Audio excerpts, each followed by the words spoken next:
Hi everyone, welcome back to Single Step English. I'm Steve, and today we're going to learn a really fun and interesting idiom, I'll be darned. This idiom is great for expressing surprise or amazement. Let's dive right in. I'll be darned is an informal expression used to show surprise, amazement, or disbelief. It's similar to saying, wow, or I can't believe it. Here's an example for you. Imagine you run into an old friend you haven't seen in years. You might say, I'll be darned, I haven't seen you in ages. Here, I'll be darned shows surprise about seeing your friend after a very long time. I'll be darned.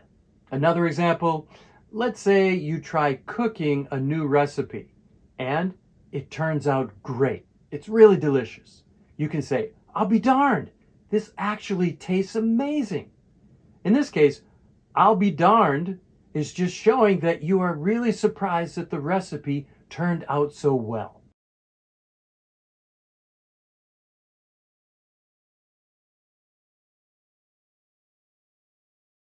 I never get to use I'll be darned with my cooking because the food tastes so bad.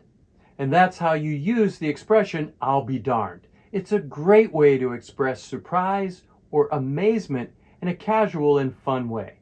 Try using it next time something unexpected happens to you. Thanks for watching Single Step English. If you enjoyed this video, don't forget to like, subscribe, and hit the bell icon for more English lessons. See you next time. I'll be darned, we're finished.